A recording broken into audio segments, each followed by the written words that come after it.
What's up, YouTube? Welcome to PanFro Games, and we're going to talk about all of the Pokemon-related news from the latest Nintendo Switch 2 Direct. We got some new updates for some old Pokemon games, new Pokemon games, and some interesting stuff in the future. Of course, guys, don't forget to leave a like, subscribe if you're new. I really appreciate it. Consider supporting the channel by joining a Pan fan by hitting that join channel member button below. So diving right into it, Pokemon Legends ZA will be receiving a Nintendo Switch 2 version.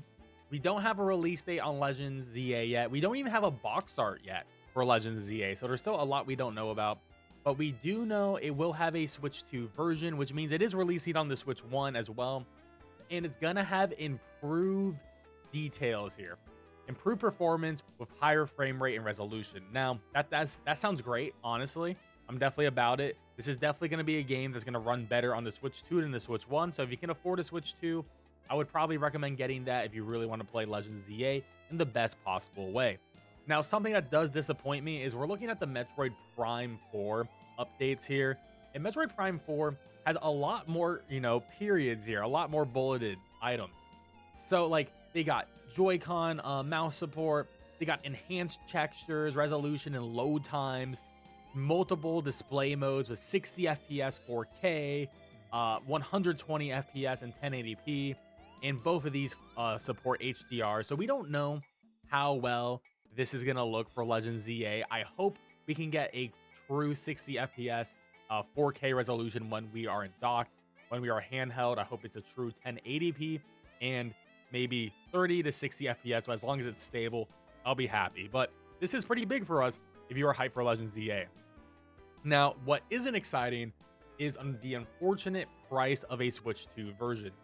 Now, looking at the prices, the prices are very expensive for the Nintendo Switch 2 games. Like Mario Kart's 80 bucks. But at least that's a new game, right? But that sucks. 80 bucks is way too high. I disagree with that. But looking at old games, like Breath of the Wild is going to be $70. Tears of the Kingdom is going to be $80. And both of these games are receiving Switch 2 enhancements. Kirby and the Forgotten Land is receiving an enhancement, but also a DLC, $80. And then Mario Party Jamboree is receiving an enhancement, but also DLC, $80. So Pokemon Legends ZA pricing is going to be between $70 and $80. We don't know the exact price yet, but be prepared. If you want to get the Switch 2 version, you're going to pay a little bit more.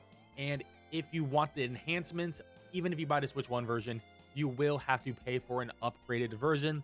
So either way, if you want to play this on your Switch 2 with the better graphics and the better fidelity and frame rate, you're going to have to pay a little bit more. So that sucks. So be prepared to spend 80 bucks whenever this game comes out this holiday. Now, I do want to say we did see like 24 seconds of the game from the Direct. The screenshots actually look really good. We get to see the tower.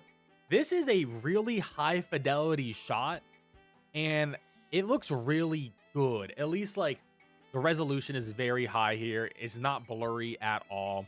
I mean, the background textures are a little bit flat, but that's really not going to get fixed unless they do like a texture pack. But overall, it does look pretty strong. I mean, this is a great image right here with the Mega Stone being activated as well. And just the action just like running through. And like compare it to the last trailer we saw. Like this is so blurry. Like this doesn't look good. The whole game has like this musk on it. It's just not great looking. But the Switch 2 version doesn't have this issue because when we see it running over here, it looks a lot better. This is just running so much smoother. This just looks absolutely phenomenal. Like, I think this is the version we deserve. So I do think this is 60 FPS footage.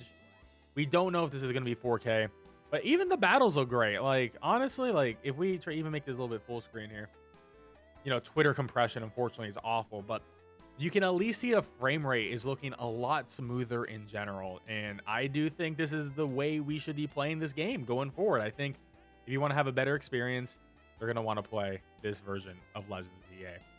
Now, there is a free update coming to a bunch of Switch games, and those games include Pokemon Scarlet and Violet are receiving a free update. Now, we don't know what this update is going to be, but supposedly the games on this list are either getting a performance update or add support for features such as game share and select games. We don't know.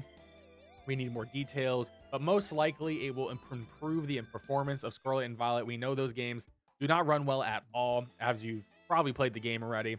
Lag tree thicket, lag lake. I mean, the things just pop in and out. It's not a great time. So hopefully this does fix a lot of issues. Unfortunately, it's coming 3 years too late, so at least it's something. And the last announcement is Pokemon Coliseum and Pokemon Gale of Darkness will be available on Nintendo Switch Online. Now, the GameCube emulation will be coming to Nintendo Switch 2 only, so you do need a Switch 2 to play these games, but these are just going to be emulated titles. They did not talk about Pokemon Home support. I don't think they'll have home support, especially because like Pokemon Stadium 1 and 2, didn't have any sort of connectivity to anything, so I doubt Gale of Darkness will have that, most likely because these games have save states, and Game Freak is really against save states. So, unfortunately, you'll be able to play through the game and like catch all the Pokemon, but there's really gonna be no point to shiny hunt in these games or any point to ribbon hunt because they're most likely just gonna be locked to the game and you can't bring them out in any way, shape, or form. Plus, you don't own these games; they're tied to a service, so they can be removed whenever they want to from the service if they do so choose to, which is unfortunate. But also, we don't know when these games are coming out. We know 3 games are coming out on June 5th. One being Wind Waker. We got Soul Calibur 2, which is pretty neat, and we got F-Zero. But more titles will be added. We don't have a time frame. It could be later this year. It could be next year. We just do not know. But I'm very excited. Oh, also, you can play these games with a GameCube controller, which is pretty cool too. So there we have it, guys. That is all of the news for Pokemon Legends ZA, Pokemon Scarlet and Violet, and some GameCube classics coming. I hope you enjoyed this video, and I'm very excited for the future of Pokemon because hopefully Generation 10 is a Switch 2 only game, and we will be able to get 60 FPS 4K running. It'll look amazing, and maybe it'll be the most impressive Pokemon game yet. Keep it tuned here for any Pokemon news and other gaming updates. Peace out, and have a good one.